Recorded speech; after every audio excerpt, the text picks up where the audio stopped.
Hey, welcome to our explainer. We all think we know the story of the boy who cried wolf, right?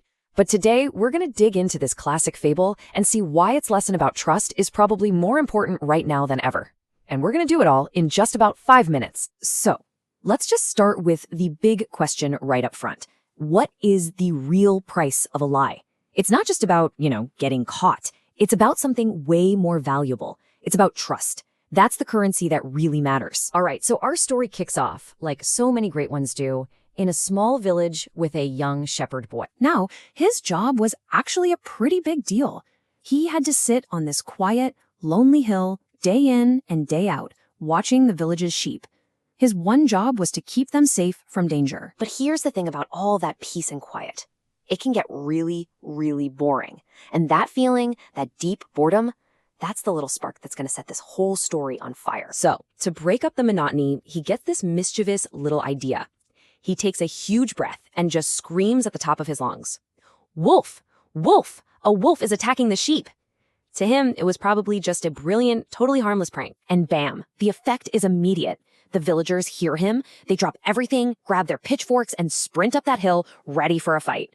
Only to find the boy, just laughing his head off. He got him. This wasn't some evil genius plot. It was a really simple formula for him. He gets bored, he shouts wolf, he gets to watch all the chaos, and then he gets a good laugh. It worked. He got the excitement he wanted. So, of course, a few days go by, the boredom creeps back in, and what do you think he does? Yep, exactly. The same shout, the same fake alarm echoes all the way down the hill. But this time, the vibe is totally different. They still came running, sure, but when they saw there was no wolf for the second time, nobody was laughing. They trudged back down that hill feeling angry, feeling frustrated. The first real cracks in their trust started to show, and you can literally watch the trust just dissolve. It happens step by step. The first lie, they're concerned, they want to help. The second lie, now they're annoyed, they're wary. By the time the real thing happens, that concern is totally curdled into doubt. His credibility is just gone. And then, just like you knew it would, it happens for real. The thing he was joking about suddenly becomes his nightmare. As the sun starts to go down, a big, hungry wolf creeps out of the woods, staring right at the flock. His scream this time? It's not a game. It's that raw, panicked sound of pure terror. "Wolf! Wolf! Please help! It's real this time!" He's screaming with everything he's got, but his words are now weighed down by all his old lies. And down in the village, what happens? Nothing. Absolutely nothing. Just the normal sounds of the evening. Nobody stops what they're doing. Nobody grabs a pitchfork. Nobody even bothers to look up the hill. It's not that they didn't hear him. Of course they did. But you can just imagine them, shaking their heads, going back to their work. That's just the boy," they probably said. "He's not going to fool us again." His lie had become their reality. And that brings us to the most important number in this whole story. 0.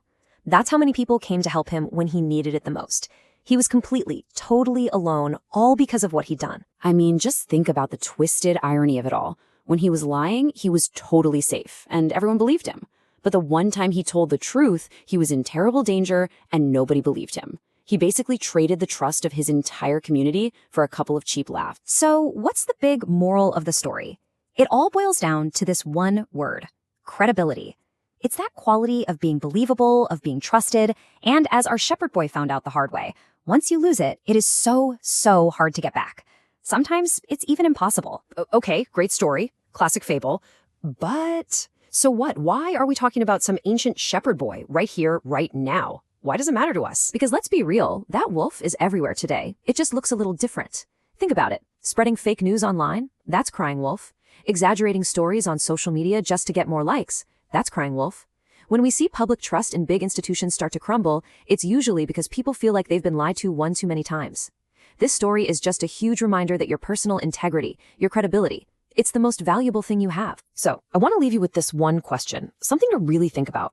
In this super noisy, complicated world we live in, if you were in real, genuine trouble and you cried out for help, who would believe you? Who would come running?